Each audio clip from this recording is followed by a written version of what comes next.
Prepare to have your understanding of angels dramatically transformed. Dispel the visions of serene beings with harps and white wings. We are about to journey into a realm where cherubs bear 4 faces, and fiery seraphim stand guard at the throne of God. These revelations will not just surprise you, they will reveal truths scarcely known. What if I told you that angels are more involved in celestial battles and divine protection than in playing soothing melodies on clouds? Brace yourself, for we are about to uncover secrets that will challenge everything you have ever believed about the heavenly realm, promising to alter your perception of the spiritual world forever. Are you ready for the truth? Most people have a misconceived perception of celestial beings, at least according to the Bible.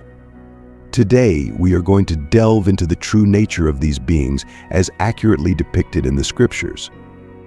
But first, let's examine how the majority erroneously visualize these heavenly entities. When most people think of celestial beings, the image that comes to mind is of angels depicted as humanoid figures with large feathered wings, often displaying halos and sometimes carrying harps or trumpets. These images, deeply rooted in our cultural and religious fabric, typically present angels as human-like beings adorned with broad feathered wings and radiant halos, and occasionally with musical instruments like harps and trumpets. This portrayal has been significantly influenced by Renaissance art, literature, and modern popular culture. Throughout history, art and literature have played crucial roles in shaping our understanding and perception of these celestial entities. From the paintings of Raphael and Botticelli to the verses of John Milton's Paradise Lost, angels have been humanized, making them both accessible and supernatural. This anthropomorphism reflects humanity's desire to comprehend the divine, to bridge the vast chasm between the mortal and the eternal. Moreover, movies, TV shows, and even Christmas imagery, especially in the West, have reinforced this representation, often diluting the profound spiritual significance of these beings into mere decorative ideas or fantastical characters. Yet, celestial beings are not gentle, cherubic creatures spending their days playing harps. They are beings of unimaginable power. They do not resemble Cupid. They are true spiritual entities with real power. The fact that these celestial beings can stand in the presence of the Lord and behold His face reveals their immense power. In our mortal bodies, tainted by sin, we cannot stand before the Lord and see His face, for God's word tells us that no man has seen God and lived. Yet angels can see the Lord.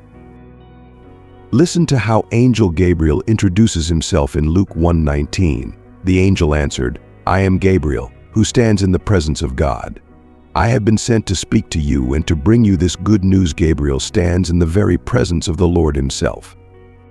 If we were to see the Lord's face in all His holiness and glory, our spirit would leave our body faster than we could blink. Angels are powerful beings.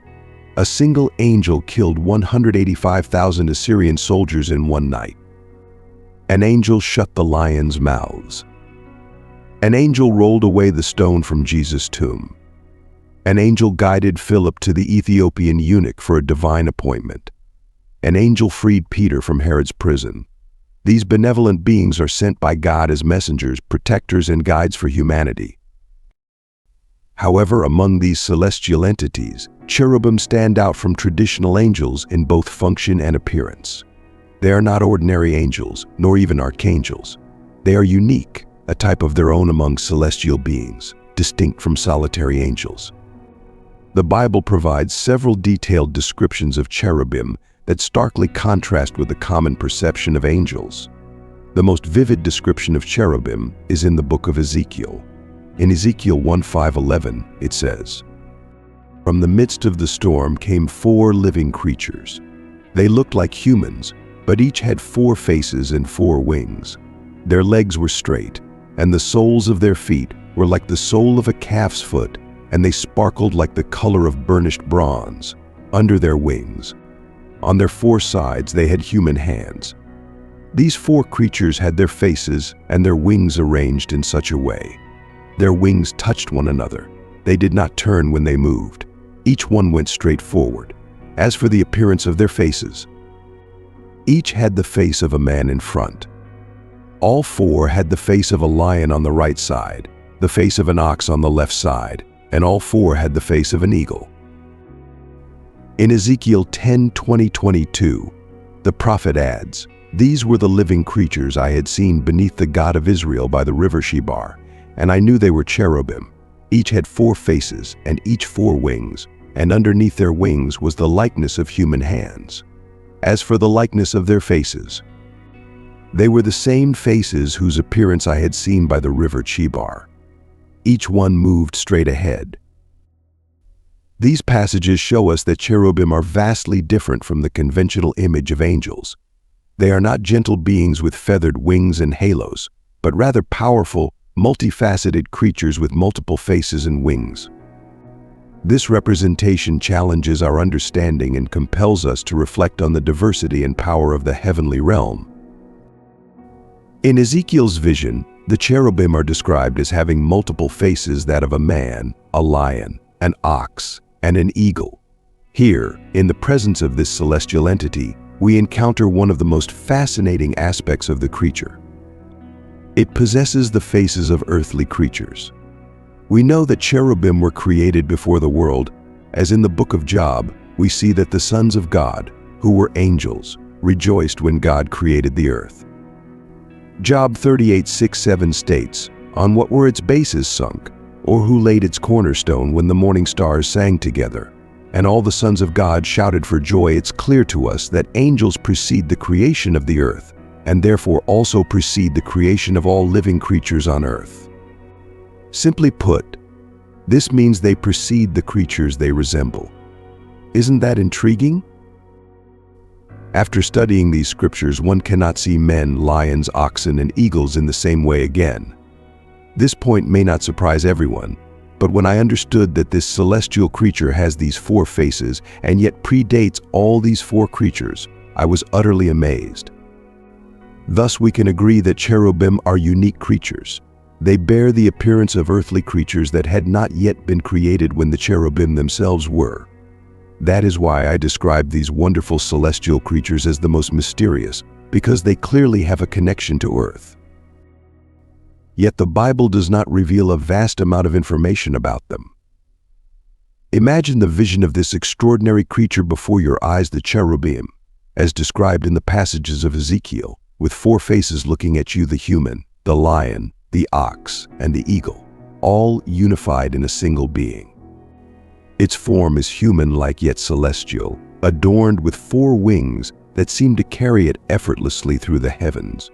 Straight legs and feet like polished bronze reveal a majestic presence, while under those mighty wings, human hands are revealed, merging the divine and terrestrial in an unimaginable way. Can you imagine the mix of emotions flooding you as you see this celestial being? Fear and awe intertwine as you find yourself at once terrified and moved by its presence.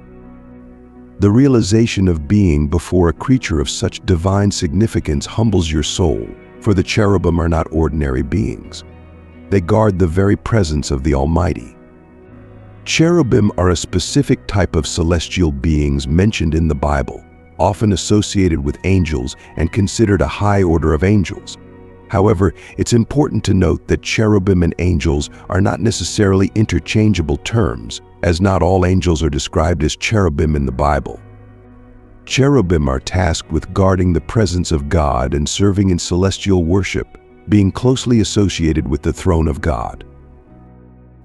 On the other hand, angels, in a more general sense, refer to spiritual beings that serve as God's messengers and carry out various tasks according to God's will. The term angel is more broadly used to describe different ranks and functions of celestial beings, including messengers, protectors, and guides. Some angels are named in the Bible, like Michael and Gabriel, and have specific roles in certain biblical events. So while cherubim can be considered a specific type of angel, not all angels are necessarily cherubim. Cherubim have unique characteristics and roles that distinguish them from other angelic beings mentioned in the Bible.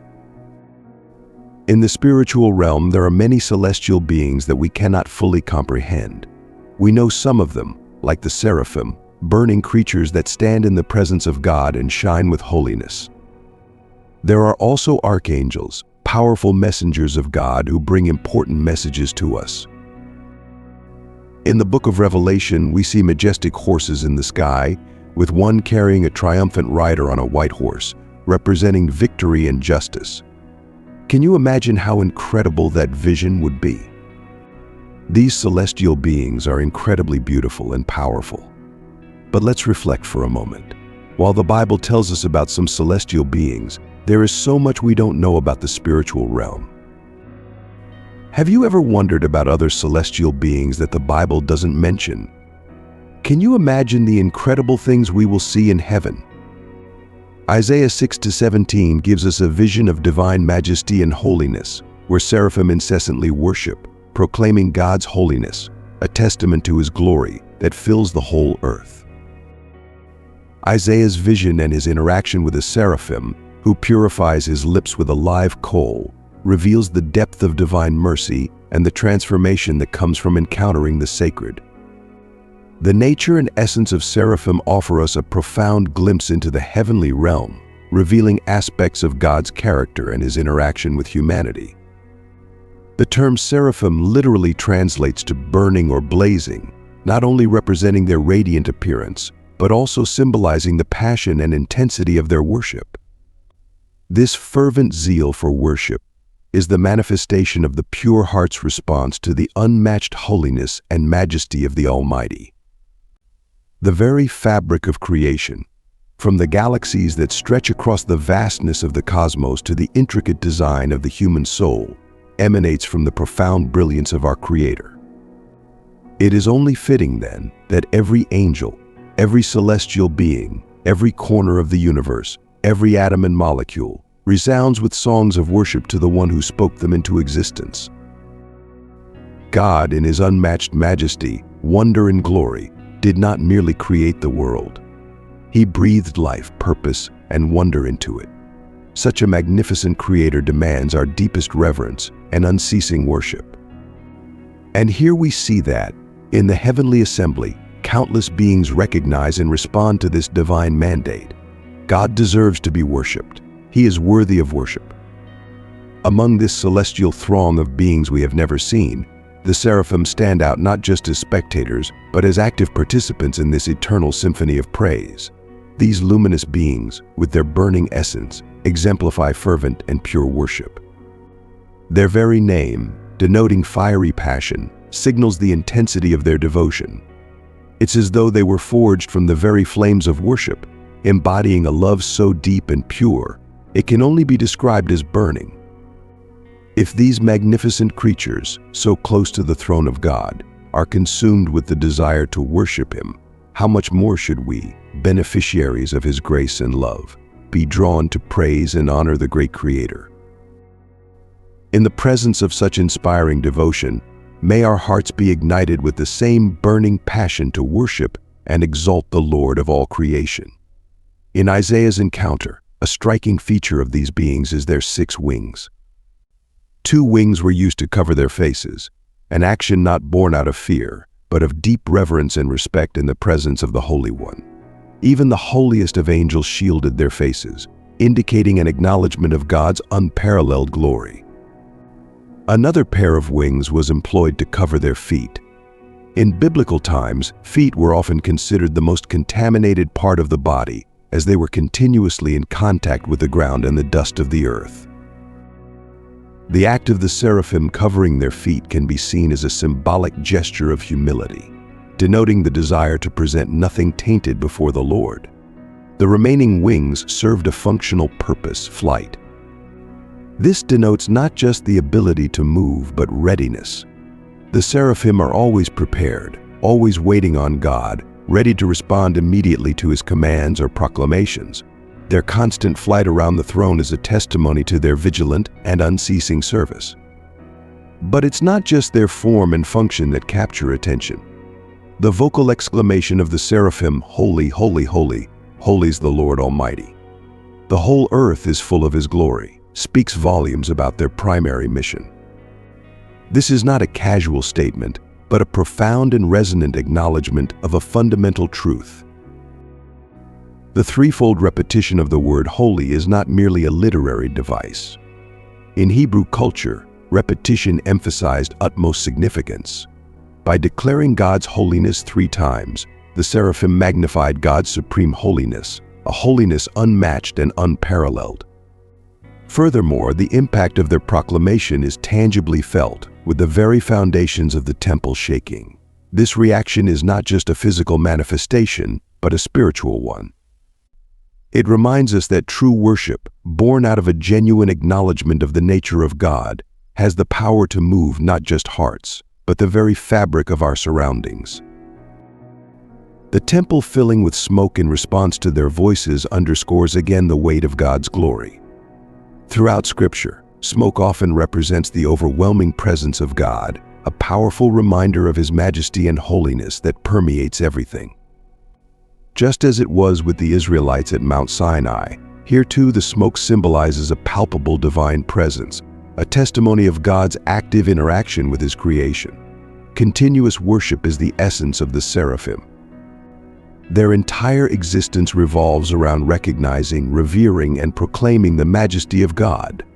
Through them, we gain insight into the heart of true worship.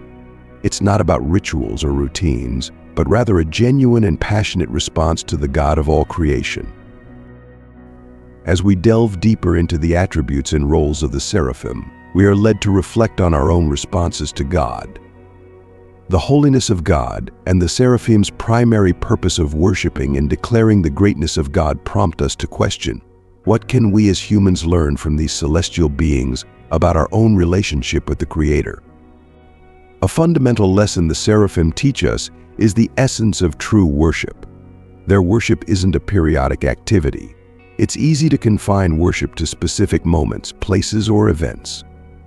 However, observing the seraphim, we are reminded that worshiping is not just an act, but an attitude of the heart, a continuous acknowledgement of God's sovereignty in every moment of our existence.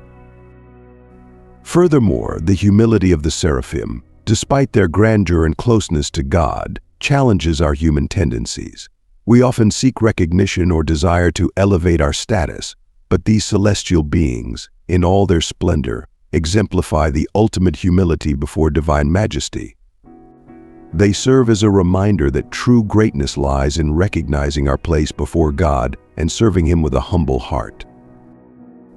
The act of purification by the seraphim, as seen in Isaiah's experience, is also a profound reflection of God's grace. Just as a seraph purified Isaiah's lips to prepare him for prophetic ministry, God, in His mercy, purifies and prepares us for our unique callings. The seraphim become instruments of God's sanctifying power, demonstrating that when God calls, He also equips and refines. The fiery appearance of the seraphim, resonating with their name, also carries symbolic overtones for the faithful. Fire in the Bible often represents purification and transformation. For believers, this serves as an allegory of the transformative power of God's presence in our lives. As we draw closer to God, we embark on a process of sanctification, during which the impurities of our lives are cleansed, shaping us increasingly into the likeness of Christ. A striking analogy we can draw is with the seraphim's ceaseless proclamation of God's holiness. Holiness, by its very nature, stands apart from the common or ordinary. When something is described as holy, it implies an intrinsic uniqueness, a distinction that elevates it above everything else. The seraphim, by crying, "Holy, holy, holy," are not just recognizing God's uniqueness, but are emphasizing a divine attribute that permeates His entire being and all His actions, His transcendental holiness. The Bible highlights God's love, mercy, justice, among other attributes, but none can be fully understood or appreciated without first grasping God's holiness. His love is a holy love, not a fickle or changeable affection. His justice is rooted in His holiness, ensuring it is never arbitrary, but always right and pure. Every facet of God's character, every action He undertakes, is deeply intertwined with His holiness. This is the foundation upon which all other attributes rest. The seraphim, who are in the immediate presence of God, understand this deeply. Their declaration is a stark reminder that our perception of God must always start with His holiness. It shapes how we approach Him, how we worship Him, and how we live in response to Him. The Bible tells us, "Be holy, for I am holy," 1 Peter 1:16. This call is not just for moral purity, but to dedicate ourselves to God's purposes, aligning our lives with His character and seeking to reflect His image in the world. God's holiness serves as a beacon that illuminates the darkness of our world and the shadows within our own hearts.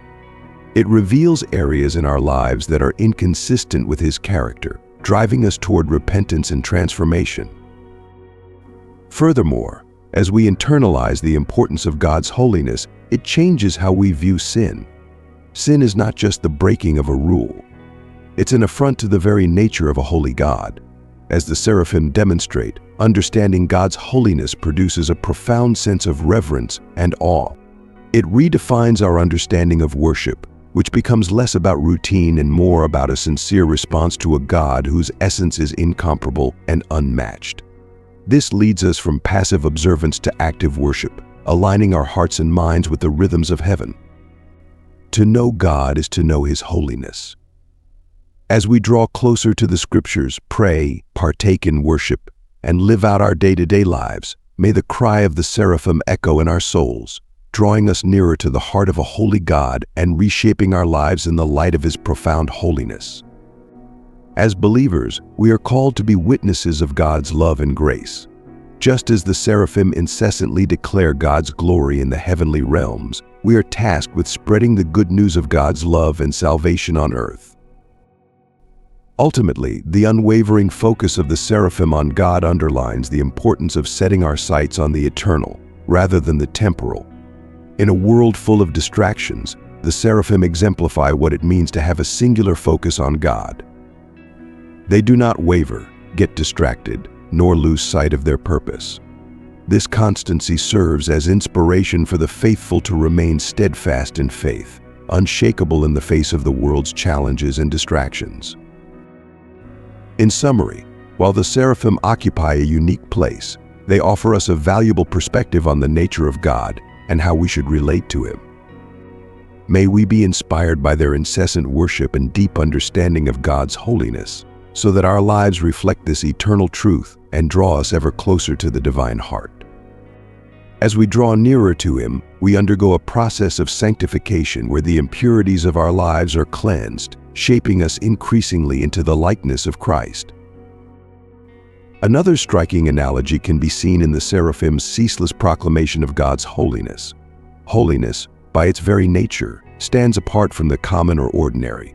When something is described as holy, it carries with it a uniqueness, a distinction that elevates it above all else. The seraphim, with their fervent cry of "Holy, holy, holy, holy," are not merely acknowledging God's uniqueness, but are emphasizing a divine attribute that permeates everything He is and does, His transcendental holiness. The Bible highlights God's love, His mercy, justice, and many other attributes, but none of these can be truly understood or appreciated without first grasping God's holiness. His love is a holy love, not a fickle or changeable affection. His justice is rooted in His holiness, ensuring it is never arbitrary, but always right and pure. Every facet of God's character, every action He undertakes, is deeply intertwined with His holiness. This is the foundation upon which all other attributes stand. The seraphim, those in the immediate presence of God, understand this profoundly. Their declaration is a stark reminder that our perception of God must always begin with His holiness. It shapes how we approach Him, how we worship Him, and how we live in response to Him. The Bible tells us, "Be holy, for I am holy," was Peter 1:16. This call is not just for moral purity, but to set ourselves apart for God's purposes, aligning our lives with His character and seeking to reflect His image in the world. The holiness of God serves as a beacon, lighting up the darkness of our world and the shadows within our own hearts. It reveals the areas in our lives that are inconsistent with His character, driving us towards repentance and transformation. Moreover, when we internalize the significance of God's holiness, it influences how we view sin. Sin is not merely the breaking of a rule. It's an affront to the very nature of a holy God. And as the seraphim demonstrate, understanding God's holiness produces a profound sense of awe and reverence. This redefines our understanding of worship. It becomes less about routine and more about a heartfelt response to a God whose essence is unparalleled and unmatched. Truly knowing God is to know Him in His holiness. As we delve into the Scriptures, pray, engage in worship, and live out our day-to-day, may the cry of the seraphim echo in our souls, drawing us closer to the heart of a holy God and reshaping our lives in the light of His profound holiness. As believers, we are called to be witnesses of God's love and grace, just as the seraphim ceaselessly declare God's glory in the heavenly realms. We are tasked with the mission of spreading the good news of God's love and salvation on earth. Finally, the unwavering focus of the seraphim on God underscores the importance of setting our sights on the eternal rather than the temporal. In a world full of distractions, the seraphim exemplify what it means to have a singular focus on God. They do not waver, get distracted, or lose sight of their purpose. This steadfastness serves as an inspiration for believers to remain steadfast in faith, unshakable in the face of the world's challenges and distractions. Although the seraphim are celestial beings, far removed from our daily experience, their existence and role in the spiritual realm offer valuable lessons for us. Their ceaseless worship and proclamation of God's holiness remind us that we should seek a deeper understanding and a closer relationship with the Almighty. They show us the value of unwavering devotion, profound humility, and the vital role we play as messengers of God's sanctifying grace. Now, speaking of angels, these fascinating creatures are a fundamental part of the spiritual realm, playing a significant role both in the Bible and in Christian faith. As we explore the universe of angels, we gain a deeper understanding of the divine plan for our lives and come to appreciate the divine beings who operate behind the scenes, protecting and guiding us. However, there is often some confusion about angels, especially when ancient Jewish texts, like the Book of Enoch, mix with the information found in the Bible.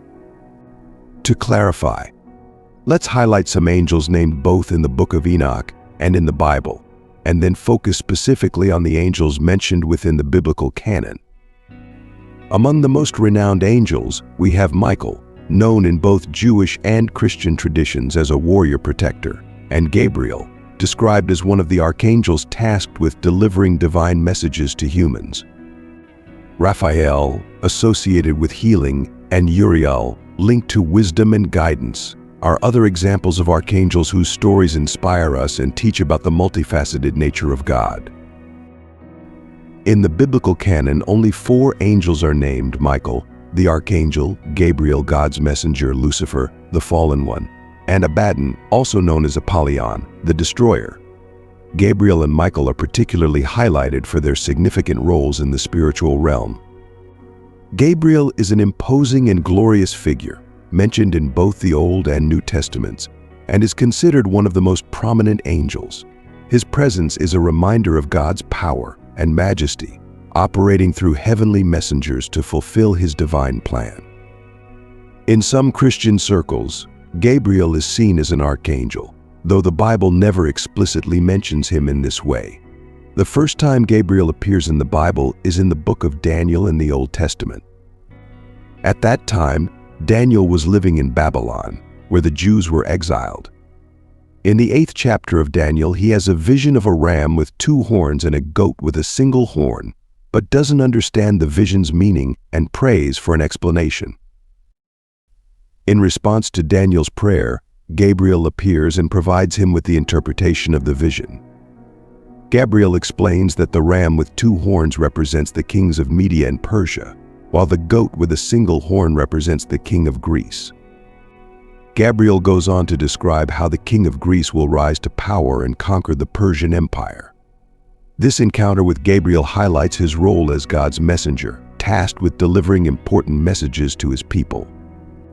Gabriel's appearance to Daniel underlines the importance of the vision and its significance for the future of the Israelites, demonstrating that Gabriel is a wonderful and majestic creature.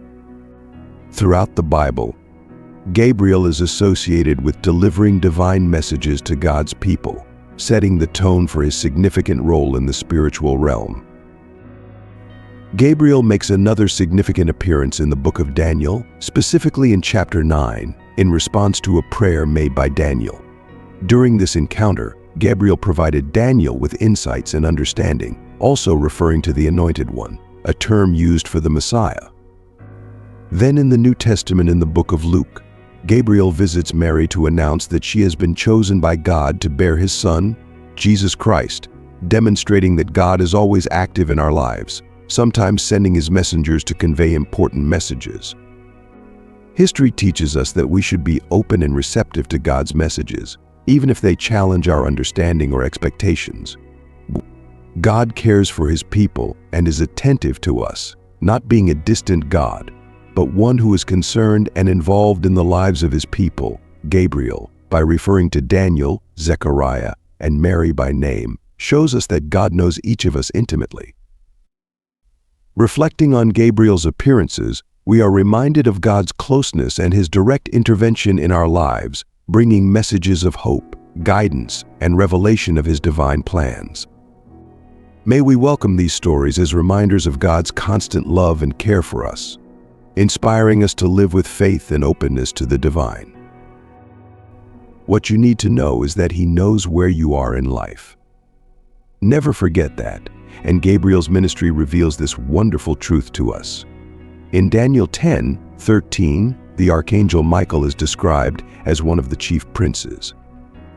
This phrase suggests that if Michael is one of the chief princes, there are other chief princes about whom the Bible has remained silent. It's a plausible conclusion. Unlike other angels whose identities are hidden in the Old and New Testament, Michael's name is mentioned almost everywhere he appears in the Bible. The book of Revelation depicts Michael as a warrior angel. He led the war against Satan and his angels in heaven and won the battle against them. Revelation 12:7 and 9 says, "And there was war in heaven. Michael and his angels fought against the dragon. The dragon and his angels fought back, but they were defeated, and there was no longer any place for them in heaven. And the great dragon was thrown down, that ancient serpent who is called the devil and Satan, the deceiver of the whole world. He was thrown down to the earth, and his angels were thrown down with him." Whenever Michael is mentioned in the Bible, he is fighting, battling, or facing off against evil spirits and principalities. He defends the things of God and God's people.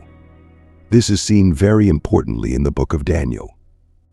In the books of the Bible, both Michael and Gabriel are mentioned, but only in Daniel are both cited. Daniel 10:7-13 describes a deep vision that Daniel had, where he was the only one to see it, while those with him did not see, but were overcome with great fear and hid themselves. Daniel was left alone and saw this great vision, losing all his strength. But then a hand touched him, lifting him up.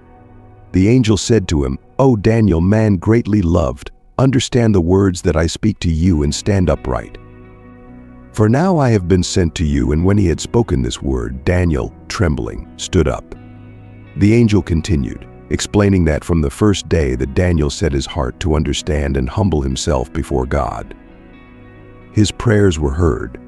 But the prince of the kingdom of Persia withstood him for 21 days, until Michael, one of the chief princes, came to help him. This reveals that angels have different ranks and roles. The passage suggests that there are powerful spiritual beings representing nations, like the prince of the kingdom of Persia, indicating that there are spiritual beings who have authority or dominion, which aligns with the New Testament idea that angelic ranks are organized and have a hierarchy. This confrontation between spiritual beings reveals that our world is influenced by spiritual battles that occur in dimensions we do not see. Michael, in particular, has a direct connection to the nation of Israel and will play a prominent role in the end times, protecting Israel during the Great Tribulation. He is more than a warrior. He has the special task of protecting Israel, proving to be a leader among the angels, leading them in battles against evil. Despite Michael's grandeur and heroism, it's crucial to remember that he is a creation of God, a created being, and should not be worshipped. He is an example of the power and organization of the spiritual realm, but like all creatures, he serves a purpose determined by God. This narrative gives us a glimpse into the complexities of the spiritual world and the ongoing battles that have direct implications on our physical world and human history. Understanding the role of angels like Michael and Gabriel helps us appreciate the depth of divine intervention in human history and the constant struggle between good and evil. He is not equal to God, therefore he should not be worshipped. Whenever people attempt to bow down and worship angels in the Bible, they are prohibited by them. Angels are serving spirits. Sometimes we don't even realize what God is doing for us. In Psalm 91, 1-9, it is said that whoever dwells in the shelter of the Most High will rest in the shadow of the Almighty. We declare about the Lord that He is our refuge and our fortress, our God in whom we trust. He will surely deliver us from the fowler's snare and from the deadly pestilence. He will cover us with His feathers, and under His wings we will find refuge. His faithfulness will be our protective shield. We will not fear the terror of night, nor the arrow that flies by day, nor the pestilence that stalks in the darkness, nor the plague that destroys at midday.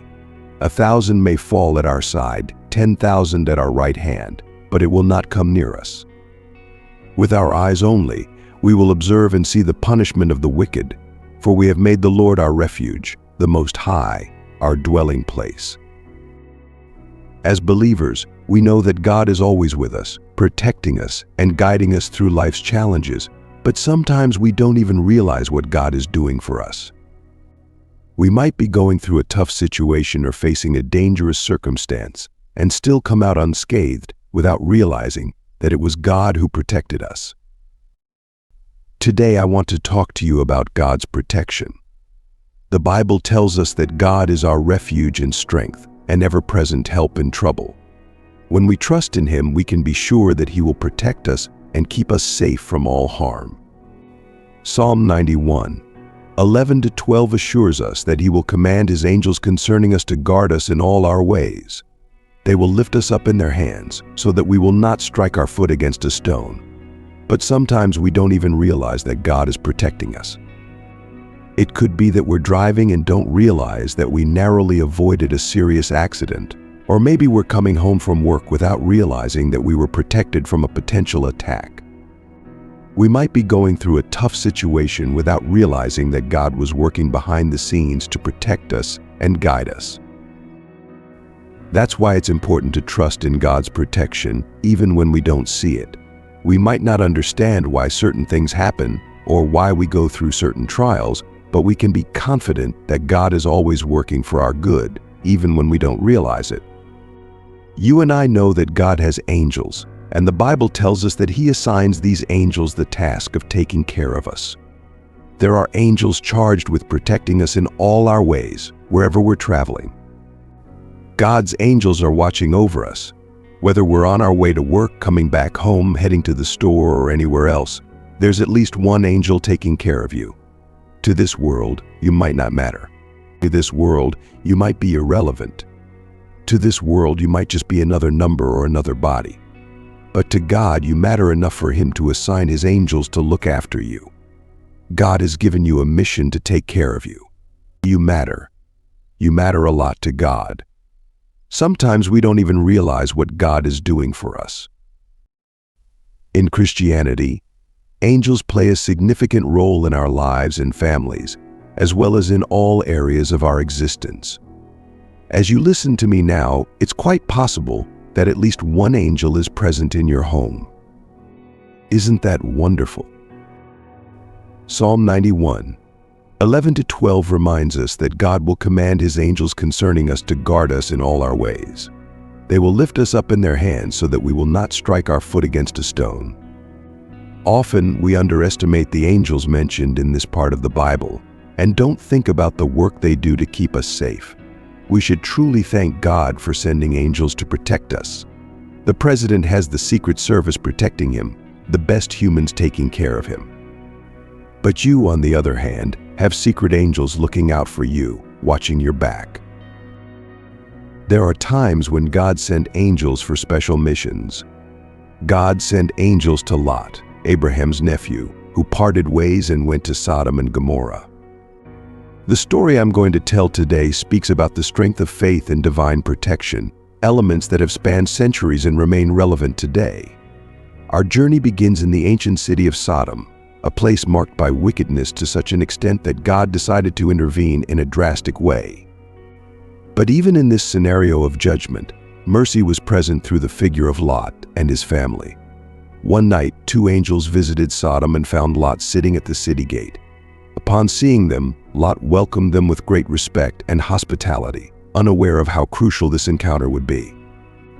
These heavenly messengers had a mission: to lead Lot and his family out of the city before its destruction. The biblical narrative, specifically in Genesis 19, reveals the urgency and divine mercy in saving Lot and his family from the impending catastrophe. This account makes us reflect on how often we are protected from dangers without even realizing it. Just as the angels guided Lot, it is believed that there are angels around us, protecting us and interceding on our behalf. In everyday life, we may not see angels ascending and descending on a heavenly ladder like Jacob did, but the message is clear. We are under the constant watch of divine forces. Jesus in Matthew 18:10 reminds us of the importance of not underestimating the smallest among us, for their angels have direct access to the presence of God. This reinforces the idea that each of us has special protection, a guard that accompanies us and keeps us from all evil. The truth is, we often go through difficulties and challenges without realizing the extent of divine protection over our lives. In Isaiah 43:2, there's a powerful promise that assures us, even when passing through deep waters or fire, we will not be consumed or drowned. God is with us at every moment, protecting us and guiding us through every obstacle. Romans 8:28 reiterates this promise, assuring us that God works in all circumstances for the good of those who love Him. This is a comforting truth, especially in times when we feel alone or challenged by life's adversities. When the weight of the world seems too heavy to bear, and the darkness of uncertainty clouds our vision, it's essential to remember that we are not alone. The presence of the Lord is with you, guarding and strengthening you. His presence is not just a fleeting comfort but a steadfast reality, an anchor for our souls in the stormiest of seas. God invites us to seek refuge and strength in Him, to pour our hearts out in His presence. This invitation is a testament to His deep, unwavering love for us. As taught in 1 Peter 5:7, cast all your anxiety on Him because He cares for you. These words are not just a command but a loving assurance that God is always attentive to our needs. He understands our fears, our pains, and our struggles. He is there, ready to shoulder our burdens and to provide us with the strength we need to persevere. Therefore, I encourage you to draw near to God, to seek His presence sincerely. Find a quiet place, away from the noise and distractions of daily life, and talk with Him. In that sacred solitude, open your heart. Share your worries and your dreams, your hopes and your fears. Speak to Him as you would to a trusted friend, knowing that He is always ready to listen, to comfort, and to strengthen you.